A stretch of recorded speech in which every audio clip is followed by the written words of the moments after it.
regular monthly board meeting of the IgniteCDA, Coeur d'Alene's Urban Renewal Agency. It is January 20th, 2016. Let's rise and we'll say the Pledge of Allegiance. Brad, would you lead us? I pledge allegiance to the flag of the United States of America and to the republic for which it stands, one nation under God, indivisible, with liberty and justice for all. Thank you very much. First item is public comment. Anybody in the audience have a public comment for the board at this point? We're going to have several opportunities tonight because we've got annual report to talk about. Seeing no public comment, do we need a motion to approve our minutes from December 16th, 2015's meeting? So moved. Second. Moved and seconded to approve the December 16th, 2015 minutes. Any questions, comments, or corrections? None. All those in favor say aye. Aye. Any opposed? Motion carries. 2015 IgniteCDA draft annual report. Tony. What I'll do for the report is kind of give a little bit of background as to why we have a draft annual report discussion, and then I'll show the annual report on the screen for the viewing audience and the folks at home. Then we'll take public comment on the annual report, and then the board can decide whether to move forward or modify the report given comment via motion. So I'll kind of walk through that. But as far as background, in the urban renewal statutes in the summer of 2011 were changed that now require an urban renewal agency to accept public comment on their annual report prior to submittal to City Council. So we instituted the following process back in 2011. The draft 2015 annual report to Council was posted on the IgniteCDA website's homepage a week prior to this board meeting. A public notice ran in the Coeur d'Alene Press a week prior to this board meeting, indicating that the IgniteCDA board will accept public comment on the annual report at this board meeting. The notice states that the draft report is posted on our website and also states that written public comments are welcome and can be submitted via mail or email.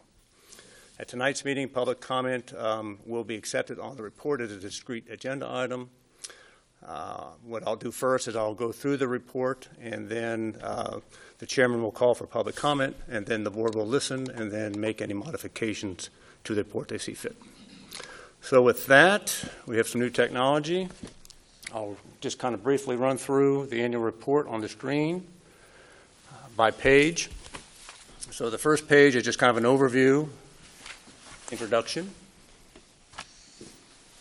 Second page just lists the long-term strategic goals for the agency that are updated every year at our strategic planning session. The bottom of the third page shows our FY16 tactical goals to help us achieve the strategic goals. Page 4 kind of lists updates on our initiatives. You have, we talked about the Burlington Northern Santa Fe right-of-way acquisition, our Four Corner master planning effort, the higher education campus activities, our Midtown placemaking initiatives. We talk about housing, North Idaho Centennial Trail. We kind of bring the reader up to speed on the progress and relationship of that initiative. We talk about Urban Land Institute.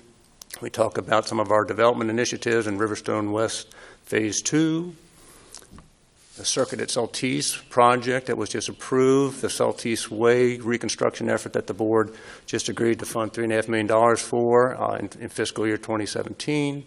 We talk about our OPAs at Riverstone, the status of what's going on out there, as well as Mill River. We talk about our relationship with the Coeur d'Alene Downtown Association. We talk about the ADA compliance sidewalk partnership we have with the city. We discuss our communication initiatives and our key partnerships, and we mention our Lake District strategic property portfolio, which is shown in the appendix that comes up. Bottom of page 7, we list our board members. We show that Commissioner Hassel retired in May of 2015, and Commissioner Widmeyer was appointed in June of 2015. It was a major change last year. We list our committees, membership and chairs, looking forward, and summary. And on page 9, we list our strategic property portfolio. You see the properties that we own. The one in red is 728 Sherman Avenue that we sold in 2015. And then to round out the report, as required by statute, we give 2 overview financial statements for the fiscal year. These are both audited. We have our balance sheet and basically our P&L for the fiscal year.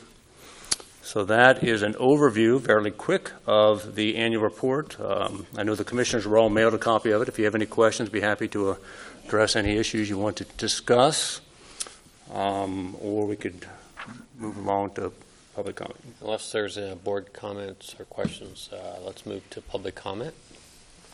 See if we have any public comment. Anybody that has public comment may approach the microphone. Give us your thoughts. Did we get any written comments submitted? We had no written comments submitted. Okay. Seeing none. Questions or comments from the board? It's pretty standard. It's kind of what we do every year. So if we don't have any comments or questions, then we need a motion. The motion would be to, I guess, to approve the annual report draft and direct Tony to forward it to the City Council per the statute. I'll make that motion. Did I get that right, Tony? Mm-hmm. Moved and seconded to do so. Any discussion? I've got one, Denny. Is it going to be a presentation to council, or is it going to be forwarded to them in a form of a written presentation? How's council going to get that? We've done it both ways, so I think that process would be to, check with the city and the mayor and see what the preference is there. Okay. There's been some requests from council members to have it presented. Okay, we can do If that. there's any questions, so I think that's the preference of the council. We can do it. We can do that. Other discussion, comments? Hearing none. All those in favor say aye. Aye. Any opposed? Motion carries. Thank you for that. Committee reports, Finance, Commissioner Caldwell. Thank you, Mr. Chairman. If you could go to the balance sheet first, the Lake District. That's where we'll start. The Lake District did have an increase in cash of $187,667 from the prior month. Receivables, there was really no big change in that area or in the fixed assets. On the liability side of the balance sheet, my voice seems to be echoing a little bit today. Interesting. We have a decrease of $7,641, and that just represents our monthly payments on debt obligations that we do every month. Thank you. And then we did set aside some money for the due to the arts of 2%. If you go to the profit and loss statement, again, for the Lake District, we did receive in tax increment revenue from the county $207,066. We had rent income from various properties of $12,237, interest income of $496, and then we had some tenant security deposits of $270. If you add all those up, it's $220,069 for the month. On the expense side, again for the Lake District, you'll see that we did have some work done. We had some professional services, which was a little bit higher than normal. We made a payment of $1,625 to Welch Comer for their work on the River's Edge Bellarive easement issue. We also had dues and subscription line item that's a little higher than typically because we did pay the Urban Land Institute sponsorship half amount of $2,000. And then, as we typically do every year, we had some solid waste fee and aquifer protection fee payment that we made, and you see that down under the item of taxes and increment payments. Everything else stayed about the same, so you take all the expenses after the revenue, and we had a net for the month of $192,444. Are there any questions on the Lake District before we move to the River District? Ron, I just had a question. I'm assuming that the property tax revenue, that's just people that, like most of us, they pay them early. Most of us just pay them on the date they're due, but these are people that pay property taxes early, and it just flows through a month sooner than normal. Or late. Well, There could be some late. certainly there could be some late, but we'll get our big check Monday. Monday. Yeah, So most of that is the people that are paid early, the Yeah. 207. most of it would be for sure, yeah. Okay. Let's go to the River District, and again, let's start with the balance sheet. On the River District, we had an increase of cash of $75,404. compared to the previous month end. And on the liability side of the equation, the assets stayed the same. We did have set aside some money for due to the arts, just like we do in the other district. So not a whole lot of activity on the balance sheet. If you go to the profit and loss for the River District, that's where you'll see the income, and you'll see that we had $85,530 in property tax revenue. We had some interest income of $469 for a total of $85,999. In the expense area, we did have a little bit higher under the dues and subscriptions because we did pay the other part of the Urban Land Institute payment, which was half of the $2,000 that we paid to them. And everything else was shared between the two districts because we do share some of the general administrative costs. So really not a whole lot of activity. You'll see a lot more activity on the income side next month because Tony will be receiving that check soon. And that's where you'll see a lot of increment funds. Any questions on the balance sheet or the profit and loss for the River District before we go to the payables? Seeing none, Tony has passed out the most current payable sheet on bills. If you look at the sheet that we passed out, we have a bill with Elam and Burke, $1,953.10 for legal services provided. Hawley Troxel for legal services of $3,537. Molitor and Associates Consulting, that's our government relations cost for December of $1,917.86. Our audit by Magnuson and McHugh, we had a bill for $12,000. Welch Comer Engineers, cost validation for the Southeast project and also for the Riverstone West Apartments project. Those both were $2,800 each for a total of $5,600. And then the Four Corners Master Planning project that has a total contract of $118,220. We had a bill that we need to pay of $7,745.50. So if you add all the bills up for the month, payables, it's $32,753.46. So, Mr. Chairman, I do need approval for the financials and the payables. Is there a motion to approve the financials and the payables? Move to approve the financials and the payables. And seconded. Moved and seconded to approve the financial report and the payment of the payables. Any discussion or questions of Rod? Seeing none, all those in favor say aye. Aye. Any opposed? Motion carries. Okay, that's my report, Mr. Chairman.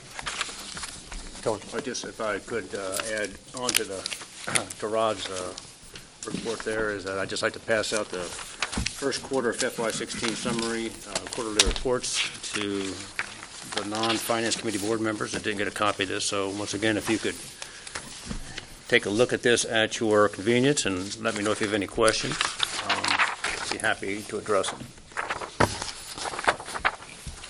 And again, this is a good report, has good information for things that have been done since the inception of the agency to date. Yeah, I think it tells a pretty good story on what has happened, and it gives a lot of detail. Okay, we done with finance? Yes. So housing, Commissioner Goodlander, excuse me, Deanna. I have no report. It's a pretty slow time of year. Parking, Commissioner Jordan. The parking, the update of the parking study is underway, and they're hoping to have that done in the April time frame. And as I think I mentioned at one of the other meetings, they're looking at updating the parking study in a fairly broad scope. They're looking at current parking demand, future anticipated parking demand, potential loss of strategic private parking lots to development, potential changes in land use that could increase density and intensity of use on the property and drive increased needs for parking. So they're taking a look at all of that. So let's see, I guess the only other thing, we have a parking commission meeting coming up the first week in February. If you have any concerns you want me to take forward there, I'll do that. And that's the end of my report, Mr. Chairman. Thank you, Brad. I had a question that you mentioned that parking assessment updated studies going on in April, which is could be maybe not a real busy time. I assume people would like to know that there's a way to track parking lot use year-round based upon the revenues you're getting. So you can, this study will look at sort of year-round use versus just a snapshot in time, correct? Yeah, they're getting input from city staff on the parking occupancy throughout the year. Other questions We're of Brad? hoping to have the update done in April. Dave? I don't know if this is directed towards you, Brad, or Mr. Mayor, but who's the council liaison to the Parking Commission? It's Dan English now. The Dan English? Okay. Okay, thank you. Other questions on parking? Seeing none, let's, thank you, Brad. Let's move to communications. Dave? Nothing to report. Jobs, Commissioner Arman. Just a couple things. Really, one thing. When we went through the strategic goals, I noticed that two of our items are education and job creation. And to that front, thanks to Scott, we're having a meeting on the 25th of January in 10 o'clock in the morning, I believe, at Kootenai Health. And we're meeting with North Idaho College, LCSC, and the University of Idaho to kind of re-examine the funding structure for the joint use building that's going to be built on the NIC campus. The theory is that when we're meeting with Kootenai Health, Panhandle Health, and Heritage Health, with the idea that they're going to be major users, or could potentially be major users of this space, and also major benefactors of the students coming from this space.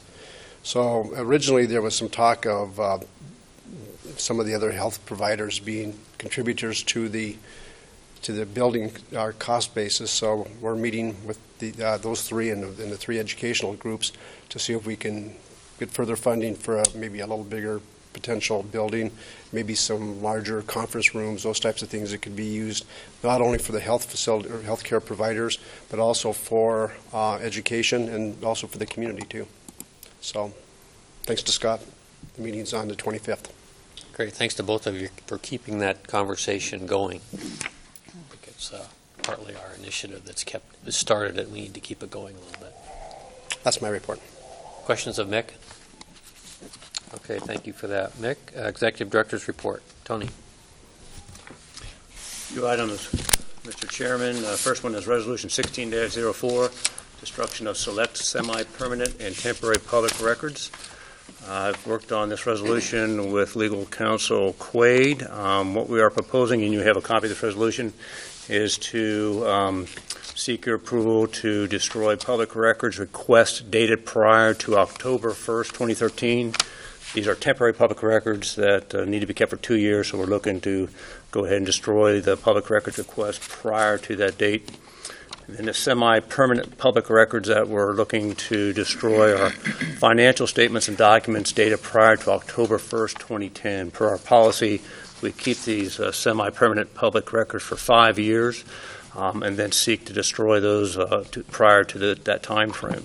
So what these financial statements and documents look like are kind of monthly vendor invoices, and those would be invoices except that are not tied to any tax-exempt bond or note finance projects. Monthly bank statements, once again, except statements related to accounts held for tax-exempt bonds or notes. The monthly Vista property management statements, expense account reports, financial statements, and the monthly county ACH transaction statements that we get where they show how much money they deposit in a direct deposit into our checking accounts. For the semi-permanent public records, we, as per our policy, will notify the Idaho State Historical Society to see if they have any interest in any of these semi-permanent records prior to destruction. They have supposed to get back to us within 30 days. I've been visiting with the city clerk at the city, Renata, and she's coached me about how to approach the Historical Society, and so we will kind of work that venue as we look to address those records. Any questions for the resolution? Tony, what kind of volume are we talking about destroying at this juncture? And then will it be done annually thereafter on a certain date? The volume is quite substantial at this time since we've never destroyed any of these records. So we have financial records in the files dating back to fiscal year 04.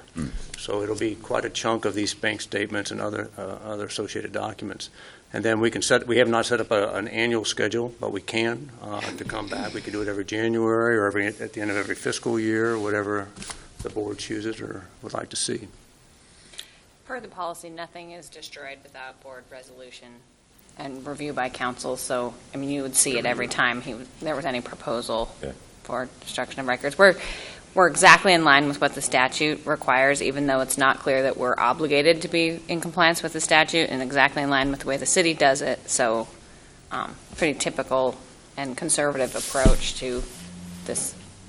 Do we have to specify where the records are kept or stored? No, I don't think so. I think we just have to, per the policy, we do have to give for the not for temporary records, but for the semi-permanent records, we have to give the State Historical Society the option to take them if they so chose. So they'd actually take them rather than a copy? I'm not sure. They could. They would just take them if they wanted. If they deemed something worthy of preserving, they would just take the record, and then they would be the repository where a request could be made. Request, okay. Mm-hmm. Chances seem pretty slim that there'd be much interest in this kind of record, right? And that's kind of what Renata, the city clerk, indicated, that they don't even have really any space. So unless it was something pretty material, we probably would not see them make a request. Okay, so for the people at home and in the audience, could you just review again what temporary records consist of generally? So temporary records, as defined in the policy, include building applications, plans, specifications for non-commercial, non-government projects, cash receipts subject to audit, and other documents including public records requests, bankruptcy notices, budget worksheets, budget instructions, equipment, property maintenance records, and employee records.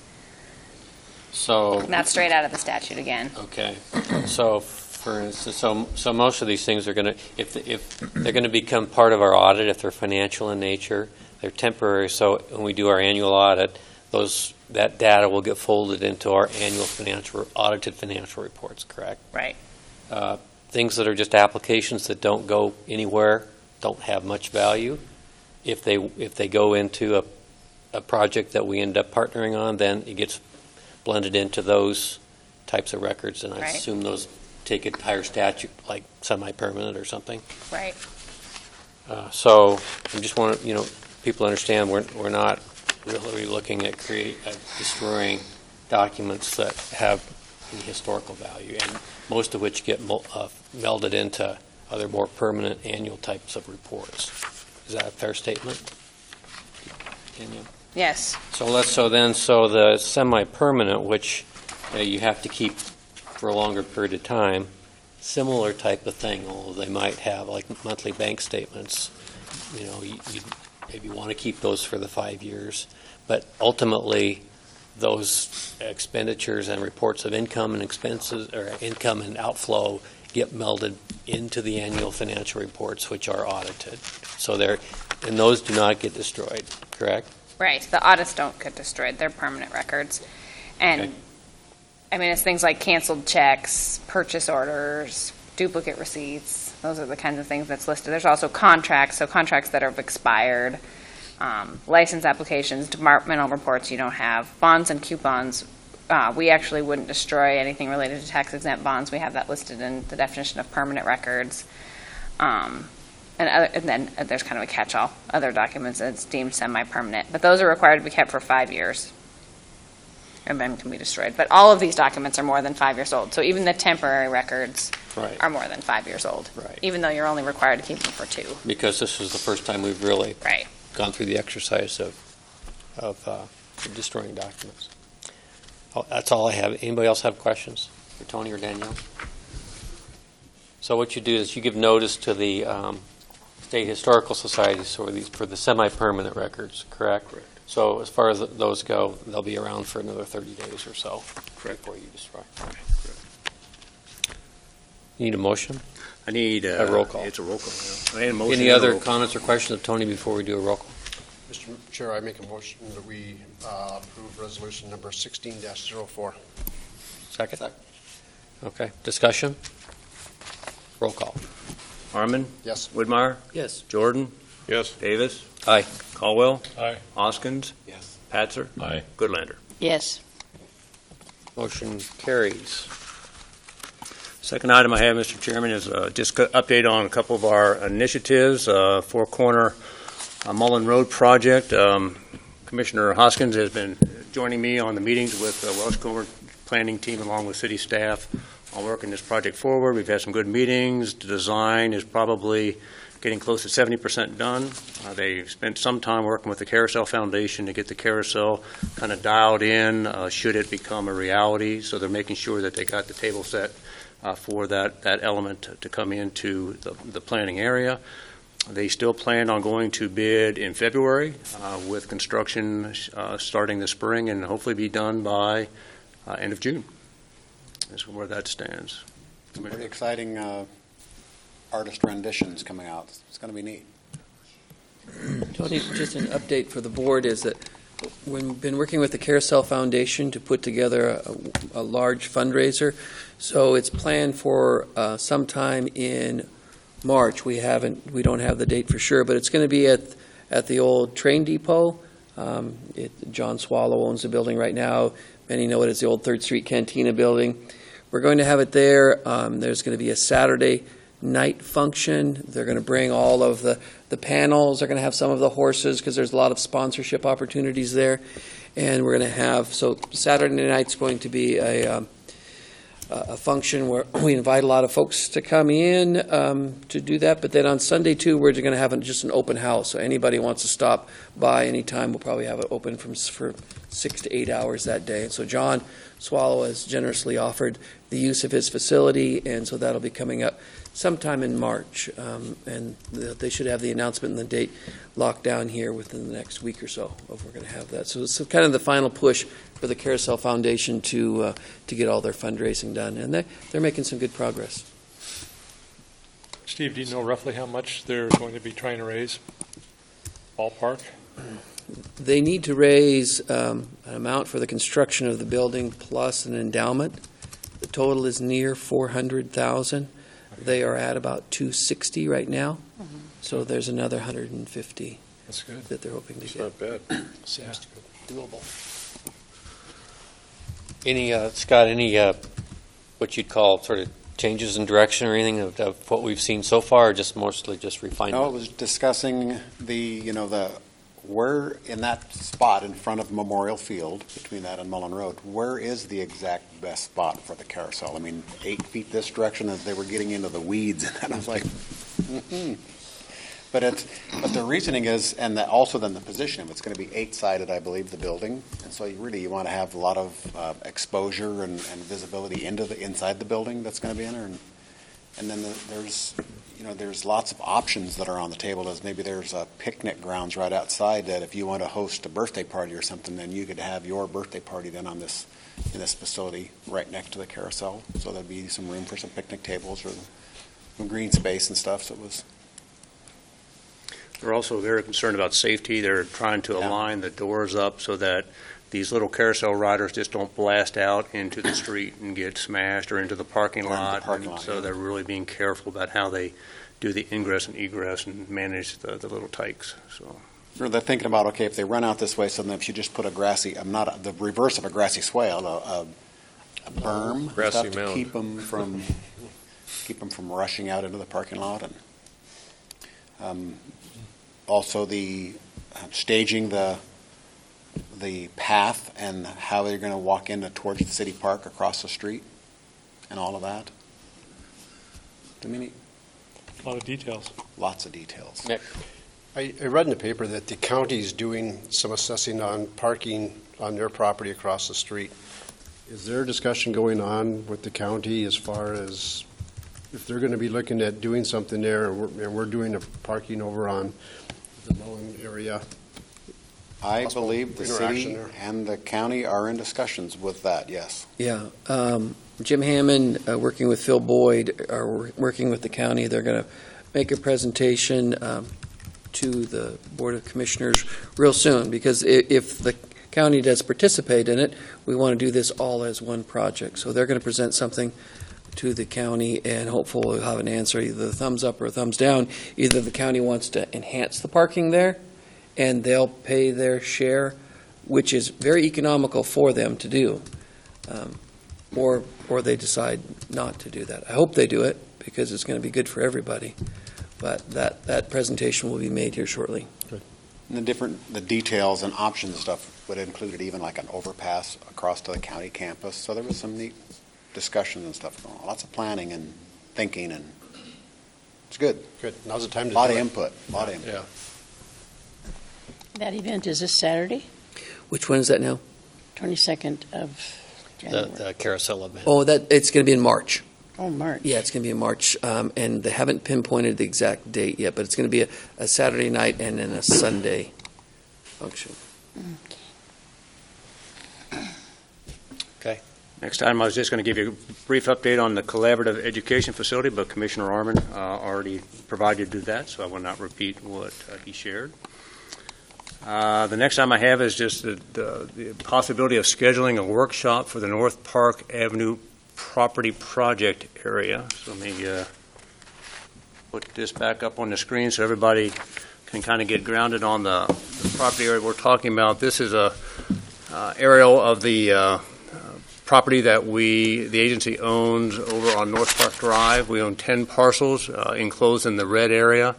It borders the old Burlington Northern Santa Fe Railroad right-of-way, as well as a section of Garden Avenue and Park. So this is the area that we've talked about, and as you recall, the board invited Dick Stauffer of Miller Stauffer Architects to provide numerous potential development scenarios for that project, should the board choose to go down that path.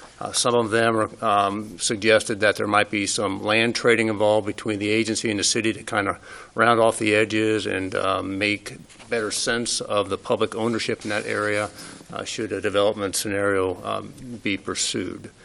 So I was coming to the board tonight to see if the board would want to schedule a workshop wherein we would bring Dick back in some type of venue in this room, hopefully, where we would invite any interested stakeholders to see his presentation again, listing all the different concepts that he showed here a couple months ago, as well as then getting input from stakeholders via some type of input method at that workshop. So basically open for discussion. Questions of Tony for discussion? Tony, I probably would just add that at the time that we have this workshop, if, and I believe that Jim, again, is working with Phil Boyd on that, if they could have maybe some options of trading pieces of property to, like you said, to square off that piece. That back triangle piece looks like it'd probably be best part of city property, and maybe some of that other property. Maybe we could have those options there along with Dick's. Am I recalling that one of the drawings actually they did that, or they showed that? Yes. Mm-hmm. So I think that's a great idea, because what we'd be talking about is probably extending our developable piece further south on Park and then shedding that triangle piece off the back, Right. sending that to the city for their park development. And just so you know, for everybody's clarification, if you extend the bottom red line that's on Garden Avenue, extended to the east, basically, that is where the BLM parcel begins. So the BLM owns that section of the railroad right away going north. The city owns to the south. I don't think I can. Basically from the Garden Avenue extension north, right? Right. So everything to the north is BLM leased land. Everything to that south would be city ownership. So that would have an impact on what potentially could happen on the periphery of that ownership. Deanna. Before we schedule a public workshop on that, I apologize, because last September I was out of town for our September meeting, so I did not see the presentation. The only thing I have is just the minutes and some of the planning presentations that were not all of the thoughts or the different plans. Pretty were. close. You've seen the written diagrams they've kind of put out, right? But there wasn't a lot of What more I've detail. seen is, on that particular minutes of that meeting, is 1 out of 10 plans that shows use for the frontage on Park Drive, I believe, and the rest is all the rest of these plans that I've seen show uses for the triangular piece of property that we're kind of talking about potentially exchanging. So I guess I haven't seen the other plans, and I do apologize for missing that meeting, but I I'm was thinking, at- Deanna, and correct me if I'm wrong, I think that triangle, when they refer to the triangle, that's the whole piece we own right now. So those are So the- potential The developments triangle using. piece that Denny, the ones that I've got here only show plans for the triangle. I'm afraid my printer's Well, we not very can good. definitely get you, So I haven't seen a complete set, and I did call Dick and ask him if he would give me a complete set. And so I kind of have a little more knowledge, but I would like to have a workshop with just the members of the board, obviously, ahead of time, and just maybe renew our thoughts on that before we go forward with.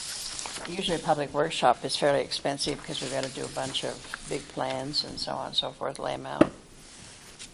So if you don't mind, I would really like to schedule a workshop with the board before Wonder if we we do could a do public that with workshop on that. just a few folks, just a Process. meeting to bring you up to speed, or do we Yeah. need to, do you want to have the whole board convene for that? Well, I think the board, it would have to be a meeting. I understand that. We would have to give notice. If But we have a I think quorum. that we all need to have our minds refreshed, maybe, and at least I need to be educated.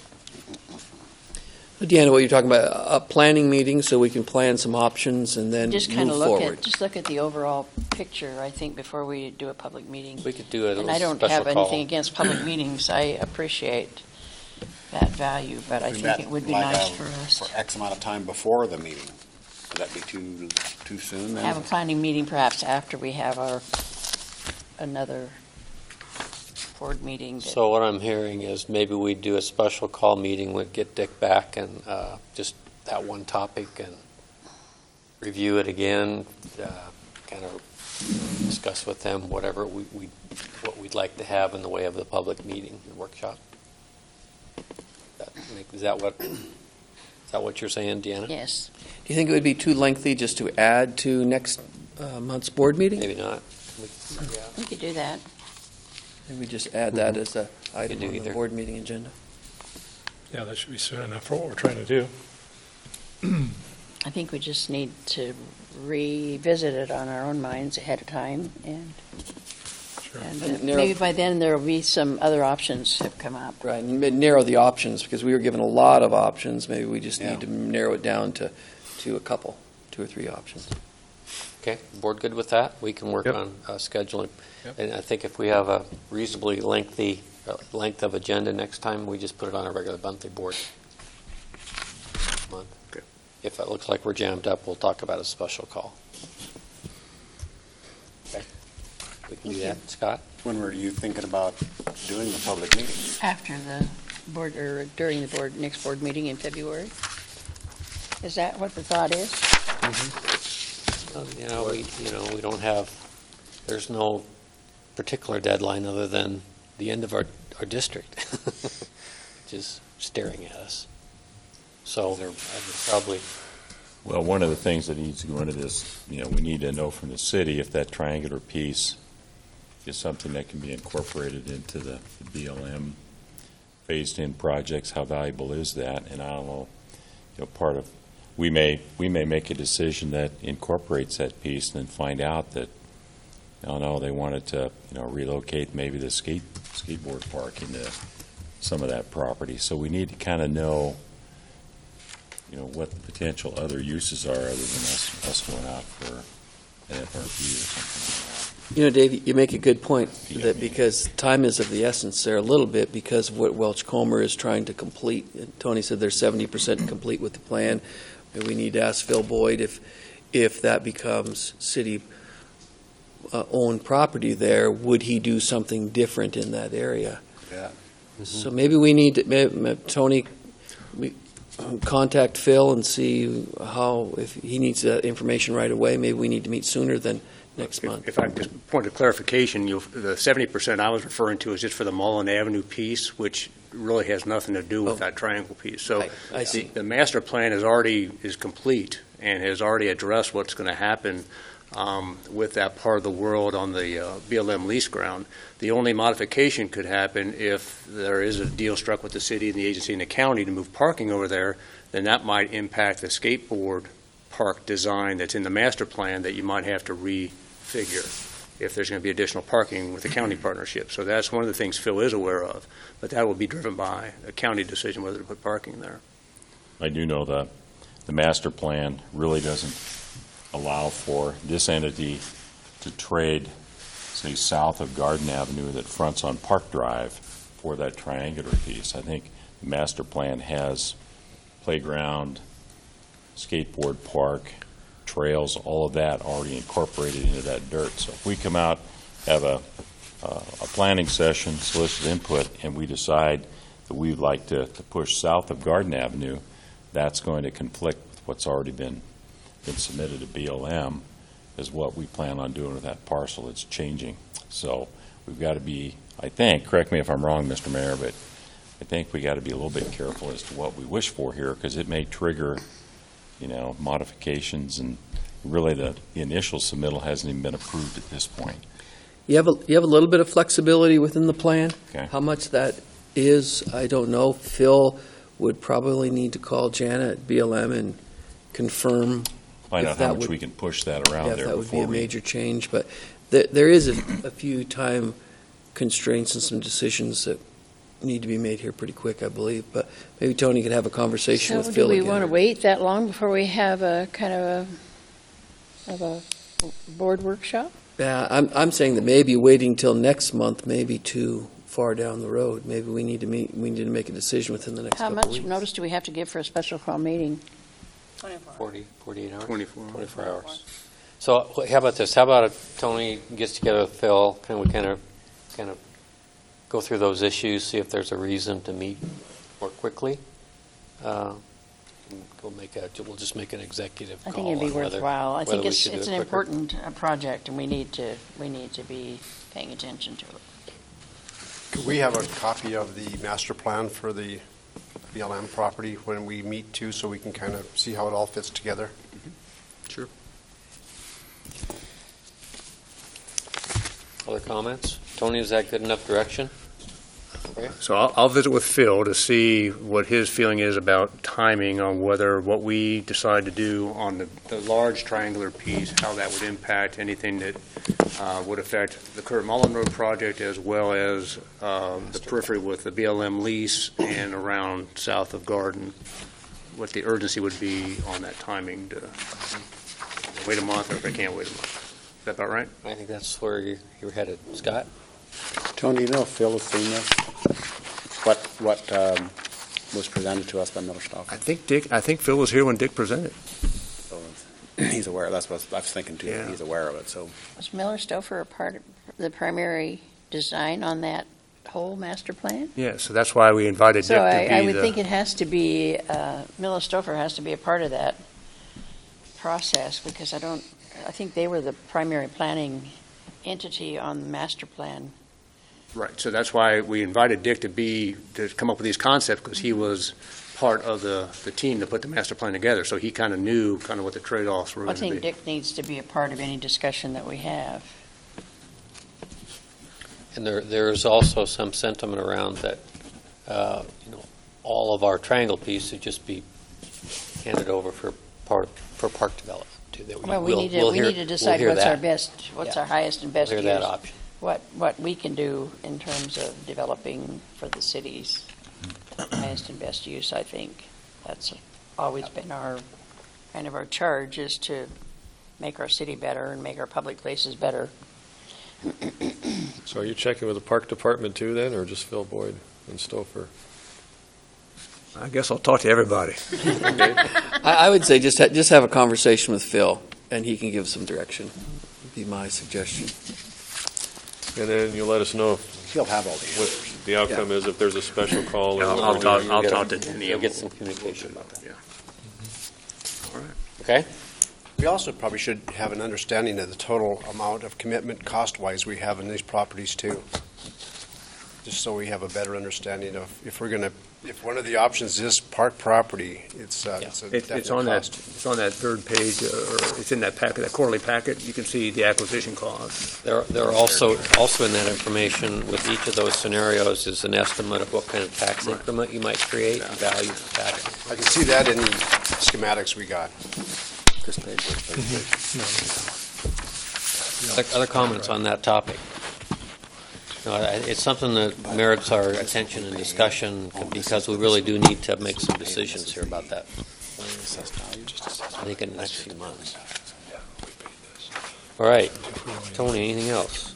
Okay. Finally, is just I wanted to review the FY16. No way. FY16 tactical goals. I sent a copy out to everybody. I don't know if you have a copy in front, but it's on the screen behind you, or I can give you. I think I have some extra ones here. I'll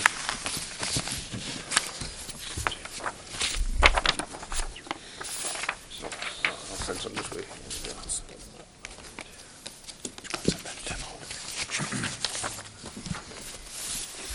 But, as I mentioned earlier in the annual report discussion, that the board sets these tactical goals to help achieve strategic goals. So for fiscal 2016, see the different themes and success measures that we have. And from my summation, I think we're on track to achieve all these goals in this fiscal year. We're only 3 months into the year, so we've got plenty of time left to achieve the different success measures that we've identified.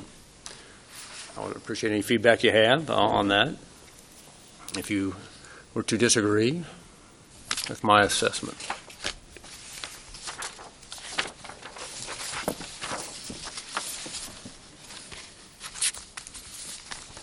Okay, questions of Tony on our tactical goals? Mr. Chairman, that's all I have. Thanks, Tony. Board commissioner comments, just in general? No? Public comment? Another opportunity for public comment?